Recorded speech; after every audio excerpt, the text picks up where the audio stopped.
Hey guys, welcome back to another project.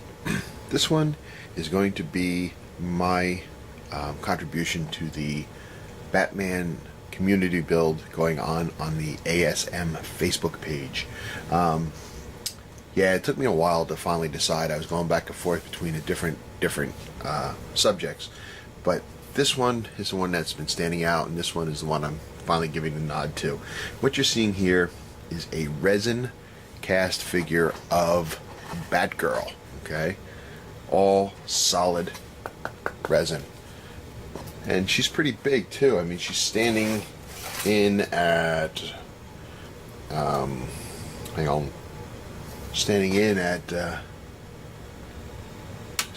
just about 7 inches tall. She's a nice size figure, nice thick, solid, gorgeous piece actually. What it is from, though, it may look a little odd, and that is because this is a cast by, it's not like an official Batman piece. This is a this is made by Jimmy Flintstone. A lot of you might know him from his castings of model cars, car bodies, stuff like that. It's very cool, very neat caster. This originally, it's an original incarnation, was Dominatrix. No ears. Actually, I think she had like a piece hanging off the back of her head.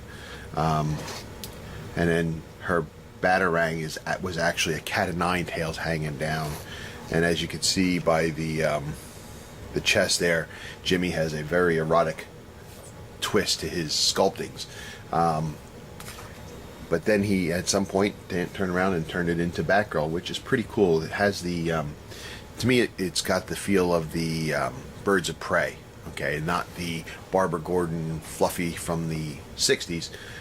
This one's really kind of a dark one, again, as my vision is of the Birds of Prey.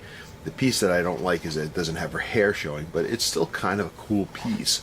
And that's really what I'm going to do. I'm going to paint her up as best as I can to my slant on the Birds of Prey Batgirl. So it's going to be very dark.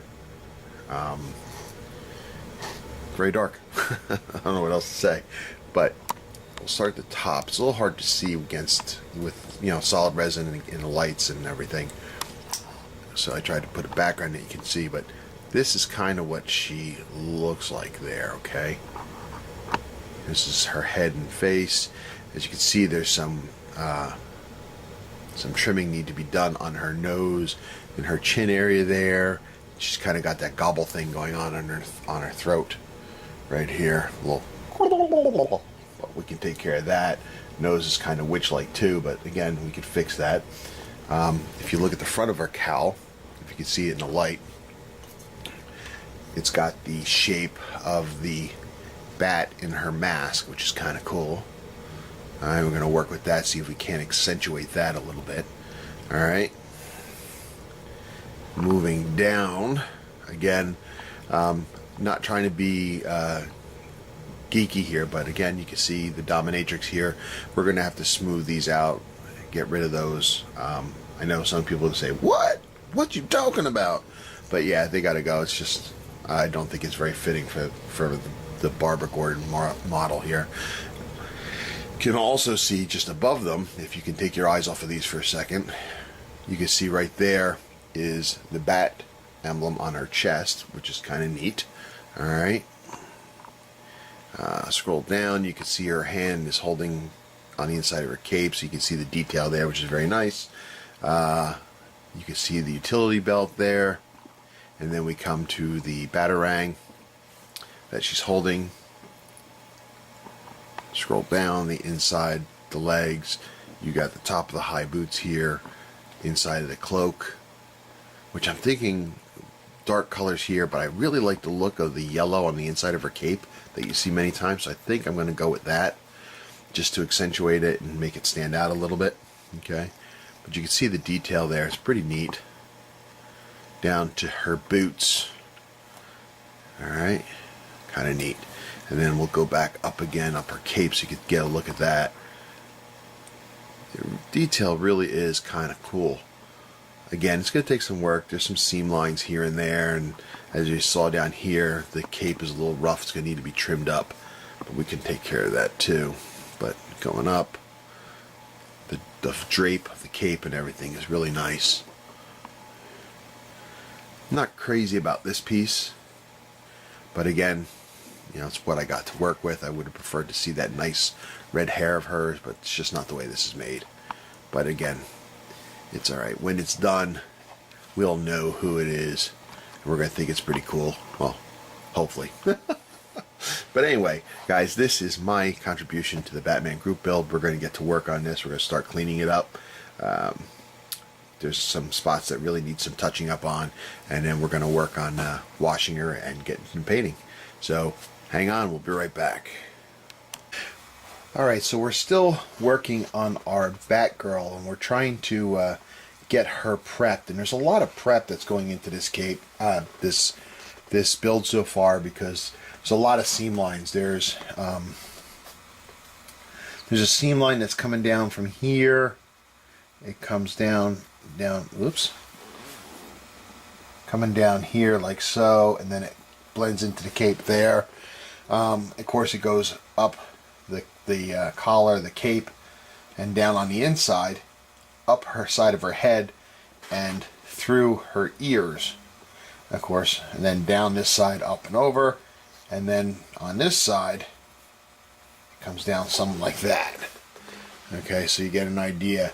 There's some snarfs in the cape itself that I've been smoothing out.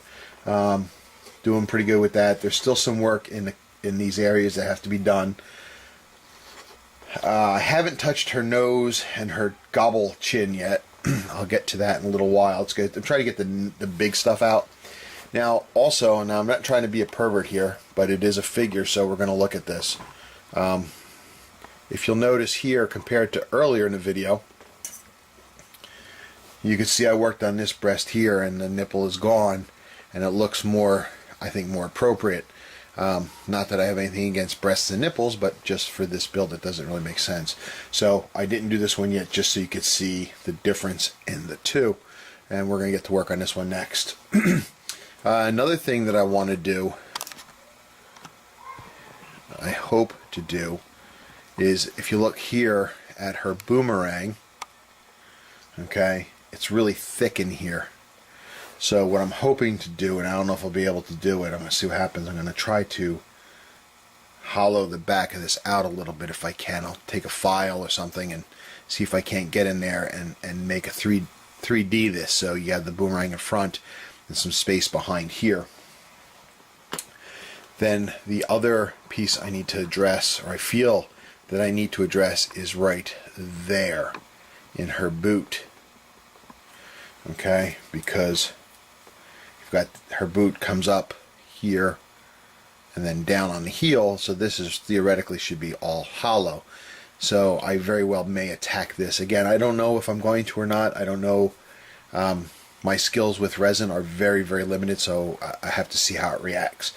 And then, of course, on the back side, you can see the choppiness in the cape. We went over that before, but I'm going to go through and smooth all that out. But that's where we are right now. We're only actually, I did spend a couple hours on her already working on everything else. And that's because I'm being very, very cautious. Don't want to screw anything up. Don't want to lose any detail, except the nipples. We've got to lose those details. But really, that's it. And of course, for those that have never worked with resin before, always wear a respirator. Okay, this dust will mess you up.